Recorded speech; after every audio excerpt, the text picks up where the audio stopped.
Olá! Vamos mergulhar num tema que pode mudar a forma como a gente enxerga os conflitos nos relacionamentos. A gente vai olhar para essas brigas do dia a dia, mas com uma lente diferente, a da neurociência e da nossa própria história como espécie. A ideia aqui é entender por que reagimos de certas formas e, quem sabe, encontrar um caminho novo. Pois é, essa é a pergunta de 1 milhão, né? Parece que não importa o quanto a gente converse ou tente, os desentendimentos seguem uns padrões que se repetem e repetem até cansar. Muitas vezes parece mesmo uma batalha. Mas por quê? Olha só que situação clássica. De um lado, alguém tenta ser prático, buscar uma solução. Do outro, a pessoa se sente totalmente invalidada nos seus sentimentos. Um lado quer aprofundar, quer conversar, e o outro já ouve como uma acusação. É como se fossem duas rádios em frequências diferentes. E a raiz dessa falha de comunicação é muito mais antiga do que a gente imagina. E aqui a coisa começa a ficar muito interessante, porque a causa desses conflitos, na maioria das vezes, não é pessoal, não é falta de amor nem maldade. A questão é histórica, é biológica. O nosso cérebro hoje roda com programas que foram instalados há milhares de anos. E para a gente entender como isso funciona, tem um conceito-chave: a neuroplasticidade. A ideia é simples: o cérebro não é uma peça de concreto. Ele é tipo uma massinha de modelar. Ele se molda e se adapta o tempo todo. E os ambientes em que nossos ancestrais viveram por milênios, bom, eles moldaram para valer a fiação que a gente herdou. E a gente não está falando de ontem. Pensa numa escala de tempo gigantesca. Séculos e séculos de repetição, fazendo as mesmas coisas, enfrentando os mesmos perigos. Isso foi criando verdadeiras autoestradas neurais no cérebro. E hoje, essa fiação antiga, esse software ancestral, está aí, tentando lidar com as demandas de um mundo que mudou da água para o vinho. E o mais curioso é como esses ambientes criaram especializações. De um lado, um cérebro treinado para focar, para identificar uma ameaça e agir rápido, de forma objetiva. É o cérebro protetor, super ligado na amígdala, que é nosso alarme de perigo. Do outro, um cérebro treinado para perceber os detalhes, as nuances sociais, para cuidar do grupo. É o cérebro conector, com mais atividade lá no córtex pré-frontal, ligado à empatia. E aqui, olha, atenção, porque esse é o ponto mais importante de todos. Nenhuma dessas programações é melhor que a outra, não existe hierarquia. As duas são estratégias geniais de sobrevivência que funcionaram perfeitamente nos seus contextos. O problema não está nas programações em si, mas no choque entre elas no mundo de hoje. E é aqui que a gente chega no X da questão dos relacionamentos modernos. Como é que esses programas, que foram tão úteis para a nossa sobrevivência lá atrás, acabam dando um curto-circuito danado dentro de casa, no dia a dia do casal? Sabe aquela cena? Começa uma discussão carregada de emoção e de repente um dos lados já vem com tá, então vamos fazer X para resolver. Isso é muitas vezes visto como frieza, como se a pessoa não se importasse com o sentimento do outro. Mas se a gente bota os óculos da neurociência, a gente vê outra coisa. Não é falta de empatia. É o cérebro, com seu treinamento de milênios, identificando aquele conflito como uma ameaça. E qual a rota mais rápida para neutralizar uma ameaça? A solução. É um mecanismo de defesa, de contenção de danos. Agora, vamos olhar o outro lado da moeda. A busca por conversar, por explorar cada camada do que está sendo sentido, isso muitas vezes é interpretado como uma cobrança, ou como uma vontade de ficar remexendo no problema sem necessidade.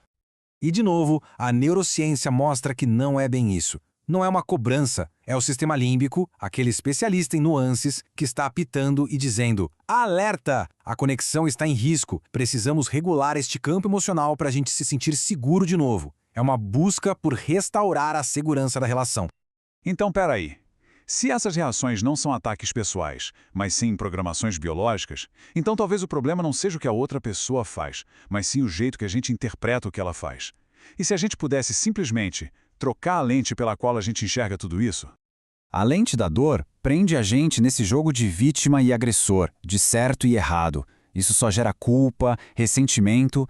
Já a lente da neurociência, ela convida a gente para um lugar completamente novo. Ela substitui a culpa pela curiosidade.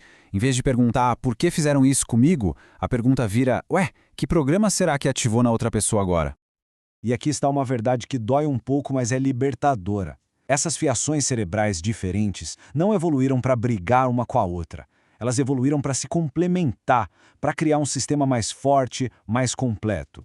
Mas a nossa sociedade, de modo geral, adora uma competição e acaba colocando essas diferenças para disputar em vez de cooperar. Essa ideia de que as coisas são complementares leva a gente a um ponto ainda mais profundo. Essa desconexão que a gente vê nos casais é, na verdade, um reflexo de uma desconexão muito maior. A da gente com a nossa inteligência mais básica e poderosa, a inteligência do sentir. E para quem acha que isso é só filosofia, olhe esse dado da ciência. O campo eletromagnético do coração é, pasmem, até 60 vezes mais potente que o campo do cérebro. A sabedoria antiga já dizia isso de outras formas, e agora a ciência está confirmando. A gente sente o mundo muito antes de conseguir pensar sobre ele. E não, isso não é misticismo. A gente está falando de campos científicos de ponta que estão cada um do seu jeito, chegando na mesma conclusão. Somos muito mais do que um cérebro pensante. A física quântica, a epigenética, todas apontam que nossas emoções e nossa consciência têm um impacto real e mensurável no mundo. A epigenética, em especial, é algo de explodir a cabeça. Ela mostra que o nosso DNA não é um destino selado. O nosso campo emocional, as nossas experiências, a forma como a gente vive, podem literalmente ligar e desligar genes. Ou seja, ao aprender a sentir e a processar nossas emoções, a gente está participando ativamente da nossa própria biologia. Ok, com tudo isso na mesa, o que a gente faz? Como isso transforma o relacionamento na prática? Bom, ele deixa de ser um problema para resolver e se torna algo muito mais incrível. Uma aliança para evoluir, para crescer e curar, juntos. O primeiro passo, então, é jogar fora a pergunta que não serve para nada. Essa pergunta de quem está certo. Ela é um beco sem saída porque ela parte do princípio de que o relacionamento é uma guerra e que precisa ter um vencedor. As perguntas que realmente podem transformar a dinâmica são outras. São perguntas como estas. Elas mudam o foco da culpa para o aprendizado. A diferença no outro deixa de ser vista como um ataque e passa a ser vista como uma informação, uma pista do que a gente precisa aprender a integrar na gente. E aí a meta final muda completamente. O objetivo não é mais ganhar a discussão. O objetivo é que os dois aprendam a usar as suas diferenças para se ajudarem a regular o sistema nervoso um do outro. É criar um espaço seguro onde os dois possam crescer. E quando essa chave vira, nossa, a transformação é total. A energia que antes ia toda para o conflito, agora é liberada para a criação, para o crescimento mútuo. O que era um campo de guerra se torna um campo de expansão. E essa talvez seja a grande promessa de um relacionamento consciente nos dias de hoje.